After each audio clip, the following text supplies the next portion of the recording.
दोस्तों, जिनकी रगों में गरम सिंदूर दौड़ रहा है, क्या उनके अधिकारियों, उनके डायरेक्ट इन्फ्लुएंस में आने वाले उस विभाग में भी झूठ दौड़ रहा है क्या? और ये बात मैं इसलिए कह रहा हूं क्योंकि अभी से 2 दिन पहले भारत के नीति आयोग ने ये दावा किया था कि भारत $4 ट्रिलियन की इकोनॉमी बन गया है। अब वो दुनिया की चौथे नंबर की सबसे बड़ी अर्थव्यवस्था बन गया है। लेकिन उसके बाद ये सारा झूठ का भांडा जो है दोस्तों, 24 घंटे से ज़्यादा का वक्त नहीं बीता और यह पूरा भांडा फूट गया। कैसे फूटा, किसने फोड़ा, ये सब कुछ आपको बताऊंगा। और इसके अलावा रूबिका लियाकत का एक वीडियो बहुत तेजी से सोशल मीडिया पर वायरल हो रहा है, जिसमें वो ये कांग्रेस के प्रवक्ता सुरेंद्र राजपूत से ये कहते हुए नजर आ रही हैं कि उन्होंने हाफिज सईद को नहीं बैठाया अपनी डिबेट में। उस मामले में एक बड़ा खुलासा हुआ है। क्या रूबिका लियाकत के शो में कोई ऐसा पाकिस्तानी गेस्ट बैठा था जो आईएसआई का बेहद करीबी था? इस पर बड़ा खुलासा हुआ, ये बताऊंगा। और साथ में दोस्तों, आपको गोदी मीडिया की कैसे धज्जियां उड़ाई जाती हैं, किस तरीके से समाजवादी पार्टी के प्रवक्ता ने भारतीय जनता पार्टी को उसकी असली औकात, उसकी असली हैसियत दिखाई है, ये भी आपको दिखलाने की कोशिश करूंगा। और साथ में भारतीय जनता पार्टी और हिंदूवादी नफरती गुंडे किस तरीके से एक महिला का मानमर्दन कर रहे हैं, उसकी दुकान तोड़ डाली, अपनी नफरत से सराबोर लोगों ने उसका जीना मुहाल कर रखा है। तमाम सारी ऐसी तस्वीरें हैं जो आपको दिखाऊंगा, बताऊंगा दोस्तों। और साथ में एक ऐसी खबर जो सीधे तौर पर यह बताती है कि प्रधानमंत्री नरेंद्र मोदी अपने पीआर के लिए किसी भी हद तक जा सकते हैं। कर्नल सोफिया कुरैशी से जुड़ी हुई खबर है, सब कुछ बताऊंगा। लेकिन सबसे पहले दोस्तों, इस अखबार की कटिंग पर आप नजर डालिए। यह सीधे तौर पर 2 हिस्सों में अखबार की कटिंग, अंग्रेजी का अखबार है। Did the economy just cross a new milestone? Is it okay to compare financial year with CY? दोस्तों, तमाम सारे सवाल उठाए गए हैं। एनडीटीवी के पत्रकार उमाशंकर सिंह ने एक खबर पोस्ट की जिसमें सीधे तौर पर यह दावा किया जा रहा है कि जो नीति आयोग ने दावा किया कि जो भारत की जो अर्थव्यवस्था है वो चौथी सबसे बड़ी अर्थव्यवस्था बन गई है, वो दरअसल दावा दोस्तों झूठा पाया गया है, झूठा साबित हुआ है। और ये बात मैं इसलिए कह रहा हूं क्योंकि इसकी तस्दीक खुद उस सोर्स ने की है जिसको कंपेयर करते हुए नीति आयोग ने ये डेटा, ये आंकड़े जारी किए थे। दरअसल बीच फाइनेंशियल ईयर में ही इस तरीके के आंकड़े जारी करना एक महा ब्लंडर है और उसी ब्लंडर को पकड़ा IMF ने और पूरा का पूरा प्रधानमंत्री नरेंद्र मोदी और भारतीय जनता पार्टी की सरकार का पूरा झूठ जो है बेनकाब कर दिया। IMF ने सीधे तौर पर कहा कि अभी जापान से आगे नहीं बढ़ पाई है भारत की इकोनॉमी। हाँ, ये जरूर है कि वो इस साल के अंत तक ऐसा हो सकता है, कोई पक्का नहीं है। और यही बात उमाशंकर सिंह लिखते हैं कि भारत की अर्थव्यवस्था अभी भी 5वें नंबर पर ही है। IMF के प्रोजेक्शन के मुताबिक भारत फाइनेंशियल ईयर 2026 में चौथी सबसे बड़ी अर्थव्यवस्था बन जाएगा, क्योंकि 2025 कैलेंडर वर्ष की समाप्ति पर वो जापान से आगे निकल जाएगा। इसका मतलब ये हुआ कि नीति आयोग के CEO BR सुब्रमण्यम IMF के डेटा के आधार पर ऐलान में जल्दबाजी कर गए दोस्तों, जल्दबाजी कर गए। और उसी जल्दबाजी पर मोहर लगाई नीति आयोग के एक सदस्य ने। मतलब नीति आयोग के CEO का झूठ नीति आयोग के सदस्य ने ही बेनकाब कर दिया। न्यूज़ 24 का खबर के मुताबिक दोस्तों, अरविंद विरमानी नीति आयोग के जो सदस्य हैं वो कहते हैं कि भारत दुनिया की चौथी सबसे बड़ी इकोनॉमी बनने की ओर अग्रसर है। बना नहीं है, अभी बनने की ओर अग्रसर है। मुझे व्यक्तिगत रूप से भरोसा है कि ऐसा 2025 के अंत तक हो जाएगा। इस बात को पुख्ता तरीके से रखने के लिए हमें 12 महीने का डेटा देखना होगा, तब तक यह पूर्वानुमान रहेगा। जब तक यह कहा जा रहा है कि जब तक पिछले 12 महीनों का डेटा नहीं देख लेते तब तक इसको सिर्फ और सिर्फ पूर्वानुमान माना जाए कि चौथी सबसे बड़ी अर्थव्यवस्था बन जाएगा। अभी भी भारत 5वें नंबर की सबसे बड़ी इकोनॉमी है दुनिया में दोस्तों। तो ये तो था नीति आयोग का वो झूठ, प्रधानमंत्री नरेंद्र मोदी के उस नीति आयोग का झूठ जो सीधा प्रधानमंत्री को रिपोर्ट करता है दोस्तों। और अब बात रूबिका लियाकत के एक बहुत बड़े झूठ की और एक बहुत बड़े खुलासे को लेकर के। दोस्तों, सबसे पहले रूबिका लियाकत का मैं वो वीडियो आपको दिखलाना चाहता हूं जिसमें वो भड़क गई थी सुरेंद्र राजपूत के ये कहने पर कि सवाल का जवाब क्यों नहीं देती है मोदी सरकार। क्या कुछ कहा था वो वीडियो देखिए, और उसके बाद जब हाफिज सईद का जिक्र रूबिका लियाकत करती है तो उसका किस तरीके से खुलासा हुआ है कि रूबिका लियाकत कैसे अपने ही शो में पाकिस्तान परस्त आईएसआई के करीबी लोगों को अपने शो में जगह देती थी। ये बात मैं नहीं कह रहा हूं, ये बात वरिष्ठ पत्रकार ने कही है, आवेश तिवारी ने कही है। दोस्तों, सबसे पहले ये वीडियो आप देखिए। जब पाकिस्तानियों को बैठा सकते हैं तो हम ये वाला भी चलाएंगे। कौन पाकिस्तान? जरूर बैठाइए, तो क्या नहीं, एक बात बताइए मुझे, क्या प्रॉब्लम क्या होगी पाकिस्तान को? तो हमने कोई हाफिज सईद को थोड़ा ही बिठाया। क्यों पाकिस्तान दुश्मन को बुला करके बैठाओगी रूबिका लियाकत अपने स्टूडियो में? तो मनमोहन सिंह फिर क्यों गए थे? तो मनमोहन सिंह क्यों गए थे? क्यों मुलाकात की थी? ऐसे जो आप कर रहे हैं, मनमोहन सिंह क्यों गए थे फिर दुश्मन मुल्क के पास, बताइए। तो दोस्तों, ये वीडियो आपने पूरा देख लिया। अब रूबिका लियाकत के शो का, एक दूसरे शो का स्क्रीनशॉट जारी किया वरिष्ठ पत्रकार आवेश तिवारी ने। आवेश तिवारी ने ये स्क्रीनशॉट जो आप अपनी स्क्रीन पर देख रहे हैं ये जारी किया। इसमें देखिए, उज़्मा कारदार नाम की जो है पाकिस्तानी महिला न्यूज़ 18 इंडिया की स्क्रीन को शेयर कर रही है दोस्तों, और ये है उज़्मा कारदार। उज़्मा कारदार का सच जो है आवेश तिवारी ने बताया है दोस्तों। उन्होंने ट्वीट करते हुए लिखा कि कुछ निजी वजहों से ट्विटर पर नहीं आ रहा। उन्होंने सीधे तौर पर दोस्तों ये कहा कि ये एक कड़वी सच्चाई है कि भारत पाक की छोटी जंग के पहले और बाद में रूबिका लियाकत, गौरव आर्या और अर्नब गोस्वामी ने पाकिस्तानी पत्रकारों, नेताओं के साथ खूब महफिल सजाई। एक स्क्रीनशॉट लगाया है और से देखिए, इसमें एक उज़्मा कारदार हैं। ये पाकिस्तान के पंजाब से पाकिस्तान मुस्लिम लीग की नुमाइंदगी करती हैं। इमरान को आईएसआई के साथ मिलकर डुबाने में इनका बड़ा हाथ है। इनका रसूख ऐसा है कि इनके गहने चोरी हुए तो पुलिस लगाकर 3 सभ्य घरों की महिलाओं को जेल भिजवा दिया। फोन टैपिंग, ऑडियो लीक की महारथी हैं और घोर भारत विरोधी। इसी स्क्रीनशॉट में दूसरा स्क्रीनशॉट नेता इसरार अहमद खान का है। ये नंबरी है, आईएसआई चीफ के साथ इसका उठना बैठना है। ये भी भारत विरोधी है। कुछ सवालों के जवाब दीजिए रूबिका लियाकत जी। अब सीधे तौर पर आवेश तिवारी ने कुछ सवालों के जवाब मांगा है रूबिका लियाकत से। क्या रूबिका लियाकत ये जवाब देंगी? क्योंकि उन्होंने रूबिका को ये टैग किया है। सीधे तौर पर लिखते हैं, दोनों शो में आने और गाली खाने पर कैसे राजी हुए? आप लोगों के शो में आने के लिए इन्हें क्या कीमत अदा की गई? ऑफलाइन इनसे आपकी क्या गुफ्तगू हुई? आपके इस कृत्य को देश विरोधी क्यों नहीं माना जाए? आपने पाकिस्तान परस्त लोगों के साथ बात करने से पहले क्या सरकार को बताया था, ये सूचना दी थी?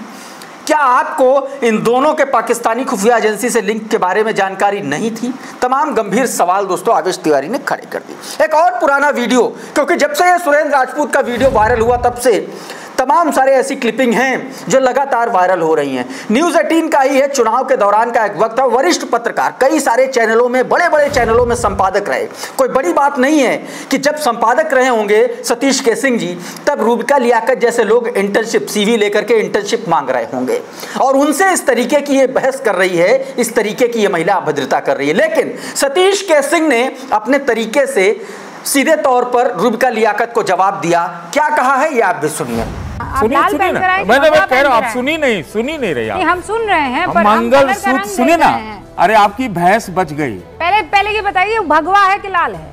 कौन सा जो आप पहने हैं? मुझे नहीं पता, मैं रंग में भेद नहीं करता। मुझे लगा लाल जैसा, इसलिए मैं पहन के आ गया। अच्छा। क्योंकि प्रधानमंत्री जी ने हरा पहना हुआ था, समझे? हाँ। और आपको भी हरा देख रहा हूँ। देखिए, सबसे बड़ी बात है, को हरा ही पहनती हूं। ठीक है, जुम्मे को ठीक, बहुत बहुत सलामत। अब तो प्रधानमंत्री जी भी पहन रहे ना, और ऐसी 2 पार्टियां हैं। सुनिए, रुक जाइए, आप रुक जाइए। आपने पूछा है तो मैं बोलूंगा। पहली मर्तबा है क्या सतीश जी कि उन्होंने हरा पहना है? नहीं, सिर्फ 240 लाने के बाद हरा पहना है क्या? आप ज्यादा जानते होंगे कौन कौन रंग के पहनते हैं। तो टाइमिंग की बात तो थोड़ी रही। तो दोस्तों, इस तरीके से लगातार रूबिका लियाकत अब लगातार एक्सपोज हो रही। दूसरी तरफ इंडिया टीवी नाम का गोदी चैनल है, बीते दिनों बहस चल रही थी और उसी बहस में दोस्तों शहजाद पूनावाला, भारतीय जनता पार्टी के प्रवक्ता, ने समाजवादी पार्टी के प्रवक्ता राजकुमार भाटी को उनके परिवार पर व्यक्तिगत आक्षेप लगाने लगे।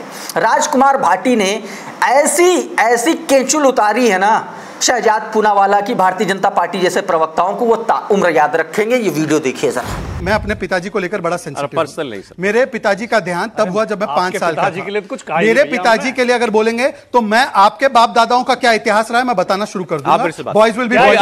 बताइए, चलिए क्या इतिहास रहा मेरे बाप दादा का इतिहास बताइए। आप मेरे पापा को बोलेंगे गलत तरीका है। मेरे दादा 1942 में जेल में रहे, 99 में मेरे भाई लड़ रहे थे कारगिल में, मेरे मामा नेवी में कैप्टन रहे, मेरे मामा का बेटा अभी मेजर जनरल से ये मेरे बाप दादा के इतिहास बताइए। तो दोस्तों सीधे तौर पर जब पारिवारिक कुंडली की बात आई तो एक एक करके राजकुमार भाटी ने गिना दिया कि उनके परिवार में कौन कौन है, कैसे कैसे उन्होंने इस देश के लिए अपना योगदान दिया है उनके परिवार में दोस्तों। और अब चलते हैं गाजियाबाद। गाजियाबाद में दोस्तों एक लड़की को, उसके पति को नफरती चिंटू हिंदूवादी संगठन परेशान करके रखे हैं। और क्यों? क्योंकि उसने एक मुसलमान से शादी कर ली थी दोस्तों। नाम है दोस्तों सुनीता चौहान। सुनीता चौहान ने सीधे तौर पर दोस्तों अकबर नाम के शख्स से शादी की और उसके माफ कीजिएगा सोनिका चौहान नाम है। सोनिका चौहान ने अकबर नाम के शख्स से शादी की। 3 साल पहले शादी हुई और उस शादी का स्पेशल मैरिज एक्ट के तहत उनके पास सर्टिफिकेट भी है। लेकिन यह बात हिंदुत्व के आतंकियों को यह बात समझ में नहीं आती है कि सरकार, इस देश का कानून ये इजाजत देता है। लेकिन क्या हो जब नफरती चिंटू कानून को अपने हाथ की कठपुतली समझते हो, सत्ता और सिस्टम सारे उनके इशारे पर चलता हो तो कुछ भी कर सकते हैं। अकबर की पूरी दुकान तोड़ डाली और उल्टा पुलिस ने अकबर को ही शांति भंग के आरोप में थाने पहुंचा दिया, गिरफ्तार कर लिया। दोस्तों क्या कह रही है सोनिका चौहान, ये जरा सुनिए और गौर करिए कि नफरत का पैमाना किस तरीके से हावी हो चुका है हमारी समाज पर। सुनिए जरा। मैं सोनिका चौहान, मेरे पति का नाम अकबर खान है। 9 साल से हम एक दूसरे को जानते हैं। 3 साल पहले हमने स्पेशल मैरिज एक्ट के तहत शादी की थी, जिसकी भनक मेरे घर वालों को भी थी। लेकिन वो किसी राजनीतिक पार्टी के दबाव में आके, RSS, बजरंग दल, इन सब के दबाव में आके वो मुझे धमकाने लग गए। उन्होंने मुझे बोला कि तू अपने पति को डिवोर्स दे वरना हम तुझे काट देंगे। लेकिन कल मेरी मम्मी ने मुझे फ़ोन किया। उन्होंने मुझे फ़ोन पे बोला कि तू घर आ जा वरना मैं तुझे बहुत मारूंगी या तेरे साथ साथ उसे भी काट दूंगी, तुझे भी काट के फेंक दूंगी। मैं बहुत डर गई थी। तो दोस्तों इस तरीके से सोनिका चौहान ने अपनी बात रखी। इसी को लेकर के दोस्तों पत्रकार सचिन गुप्ता लिखते हैं कि गाजियाबाद में सोनिका चौहान अपने शौहर अकबर के साथ चली गईं। आक्रोशित हिंदू संगठनों ने अकबर की दुकान पर धावा बोला। पुलिस के सामने दुकान में तोड़फोड़ की, सामान उठाकर फेंक दिया। पुलिस ने सोनिका को बरामद किया। अकबर शांति भंग में अरेस्ट किया। अभी लड़की के कोर्ट में बयान नहीं हो पाए हैं सीधे तौर पर दोस्तों।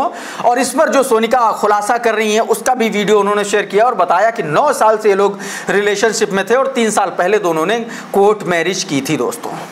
और अब एक और कैसे नफरती चिंटुओं को कोर्ट ने तमाचा जड़ा है उसकी तस्वीर। जो तस्वीर आप अपनी स्क्रीन पर देख रहे हैं ये हिमाचल प्रदेश की है। संजौली मस्जिद विवाद बहुत ज़्यादा हाईलाइट हुआ था। अब उस मामले में दोस्तों सीधे तौर पर कोर्ट ने कह दिया है कि इस पर बुलडोजर नहीं चल सकता। नगर निगम ने सीधे नगर निगम को ताकीद करते हुए कहा है कि इस पर बुलडोजर नहीं चलेगा दोस्तों। सीधे तौर पर इसको लेकर के तमाम सारे नफरती चिंटू लगातार मस्जिद ढहाने की कोशिश कर रहे थे, लेकिन अब कोर्ट ने इस पर आदेश कर दिया और रोक लगा दी है दोस्तों। अब एक खबर, प्रधानमंत्री नरेंद्र मोदी के बीते दिन वडोदरा में हुए रोड शो की। आपको पता है कि प्रधानमंत्री नरेंद्र मोदी ने कल एक रोड शो किया था और रोड शो में बाकायदा अपना PR करवाने के लिए कर्नल सोफिया कुरैशी को, परिवार को उनको लाया गया, उनके सामने लाया गया। किस तरीके से पोल खुल रही है ये इंडिया टुडे चैनल की छोटी सी क्लिप है, ये देखिए और उसके बाद आगे की बात। क्या आपको स्पेशली इनवाइट किया गया था आज? हाँ, लोकल कलेक्टर ऑफिस से कॉल था। अच्छा, ये आपको लोकल कलेक्टर ऑफिस से कॉल आया था कि आप जाइए रोड शो के लिए आज? बुलाया गया था। आपको स्पेसिफिकली स्पेशली जो लोकल एडमिनिस्ट्रेशन है वहाँ के, जो आप कह रहे हैं जो डिस्ट्रिक्ट कलेक्टर हैं, उन्होंने आपको स्पेशली बोला आप आए, प्राइम मिनिस्टर ने आपको देखा, आपको एक्नॉलेज किया। तो दोस्तों सीधे तौर पर जिस पार्टी के मंत्री कर्नल सोफिया कुरैशी को पाकिस्तानियों की बहन कर रहे हैं, उसी पार्टी का प्रधानमंत्री नरेंद्र मोदी ने सीधे तौर पर उन्हीं के परिवार को अपने राजनीतिक फायदे के लिए, व्यक्तिगत फायदे के लिए उनके परिवार को सामने लाया और इस तरीके से वो पीआर करवा रहे हैं। दोस्तों इसी को लेकर के मोहित चौहान नाम का ट्विटर हैंडल है, उन्होंने ट्वीट किया ये वीडियो और लिखा, colonel Sofiya Qureshi family contacted by local collectorate office to come to the road show of PM and shower flower to him. Imagine a prime minister using the family of colonel for his cheap PR, अपने घटिया PR के लिए किस तरीके से collectorate से phone कराया और उनको गुलदस्ता भेंट करने के लिए कहा गया, जबरदस्ती तरीके से। दोस्तों इसी को लेकर के पोल खोली है राज्यसभा के सांसद संजय सिंह ने। संजय सिंह क्या कह रहे हैं और किस तरीके से भाजपाई चिंटुओं की पोल खोल रहे हैं। संजय सिंह कह रहे हैं, दरअसल ये अली खान महमूदाबाद वाले मामले को लेकर के कह रहे भैया बहुत ज़्यादा कठिन अंग्रेजी मत लिखना, नहीं तो जेल चले जाएं, क्योंकि इन जाहिलों को कठिन अंग्रेजी समझ में नहीं आती, इनको पता ही नहीं चलता देशद्रोह क्या है, आलोचना क्या है। सुनिए जरा संजय सिंह को। दो तरह के कानून का नजरिया है इस देश में, एक अली खान महमूदाबाद के मामले में है और एक विजय शाह के मामले में है। और मैं अदीब साहब से कहना चाहता हूं, आप कोई पोस्ट लिखते हैं कठिन अंग्रेजी में मत लिखा कीजिए। कठिन अंग्रेजी में लिखेंगे तो मुश्किल हो जाएगी। साफ साफ हिंदी में लिखिए, उर्दू में लिखिए, उसका हो सकता है ट्रांसलेट करा ले। अंग्रेजी का तो भाटिया मैडम ने बता दिया कि हम उठा के जेल में डाल देंगे अगर कठिन अंग्रेजी लिखोगे। तो दोस्तों संजय सिंह ने बुरी तरीके से रेल लगा दी है भारतीय जनता पार्टी के लोगों को। दोस्तों अभी के इस वीडियो में फिलहाल इतना ही। बहुत बहुत शुक्रिया, बहुत बहुत धन्यवाद। आप जुड़े रहिए द लाइव टीवी के साथ। नमस्कार। द लाइव टीवी, सच सबसे आगे।